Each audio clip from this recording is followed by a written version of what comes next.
मंडळी, बारामती विधानसभेची निवडणूक बिनविरोध होणार असं तुम्हाला देखील वाटलं होतं ना? परंतु थांबा, आता बारामती विधानसभेच्या निवडणुकीत एक नवा ट्विस्ट आला आहे। 28 जानेवारी रोजी अजित पवारांचं विमान अपघातात निधन झालं आणि या अपघातामुळे अजित पवारांची बारामतीतील जी जागा आहे ती रिक्त झाली। त्यामुळे बारामतीमध्ये पोटनिवडणुका जाहीर झाली आहे। या ठिकाणच्या निवडणुका बिनविरोध होईल असं सगळ्यांना वाटलं होतं, परंतु आता यात नवीन ट्विस्ट आला आहे। नक्की काय आहे हा ट्विस्ट तेच बघूया। नमस्कार मंडळी, मी विकास आणि तुम्ही पाहत आहात ऑनलाइन मराठी। बारामती विधानसभेची निवडणूक या ठिकाणी जाहीर झालेली आहे। पोटनिवडणूक या ठिकाणी होती आहेत आणि सगळ्यांनाच असं वाटलं होतं की बारामतीची निवडणूक आता बिनविरोध होईल, कारण सुनेत्रा पवार यांच्या विरोधात त्या ठिकाणी कोणी उमेदवार देणार नाही असं सगळ्यांना वाटलं होतं। परंतु यात आता नवीन ट्विस्ट आला आहे। अजित पवारांच्या निधनानं रिक्त झालेल्या या जागेवरती आता कोण लढणार असं सगळ्यांना वाटलं होतं, परंतु विरोधात या ठिकाणी आम्ही उमेदवार देणार नाही असं सुप्रिया सुळे यांनी सांगितलं। म्हणजेच राष्ट्रवादी शरद पवार गटाकडून या ठिकाणी उमेदवार नसणार असं सुप्रिया सुळे यांनी स्पष्ट केलं।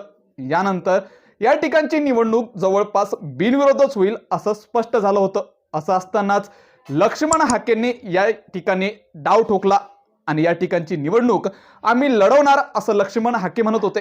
परंतु यानंतर आता नवीन ट्विस्ट आला, तो म्हणजेच काँग्रेसचा। काँग्रेसने आता या ठिकाणी दावा केला आहे। काँग्रेसचे विजय वडेट्टीवार म्हणाले आहे की जर सुप्रिया सुळे यांनी म्हटलं असेल की आम्ही या ठिकाणची निवडणूक लढवणार नाही, आम्ही या ठिकाणी उमेदवार देणार नाही, तो त्यांचा वैयक्तिक निर्णय झाला।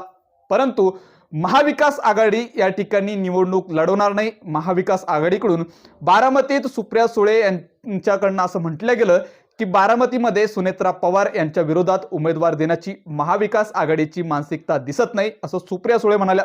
परंतु यावरच बोलताना विजय वडेट्टीवार म्हणाले की तो त्यांचा वैयक्तिक निर्णय असू शकतो, पण महाविकास आघाडी म्हणून हा निर्णय आम्हाला मान्य नाही। जर सुप्रिया सुळे किंवा राष्ट्रवादी शरद पवार यांच्या गटाकडनं, त्यांच्या पक्षाकडनं या ठिकाणी उमेदवार दिला जात नसेल तर काँग्रेस या ठिकाणी निवडणूक लढू शकते, त्या ठिकाणी उमेदवार देण्याचा विचार आम्ही करू असं विजय वडेट्टीवार म्हणाले आहे।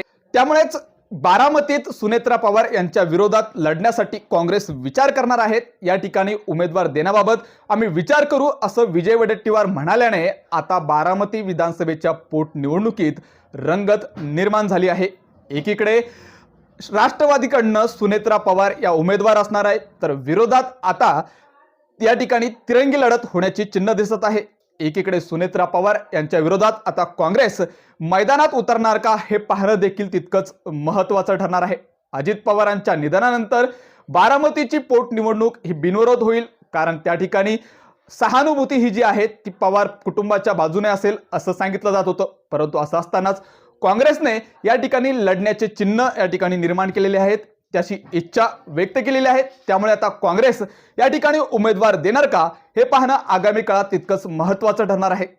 तुम्हाला काय वाटतं? बारामतीकरांना काय वाटतं?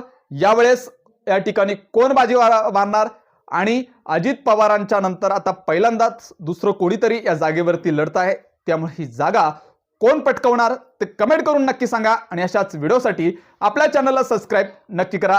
धन्यवाद।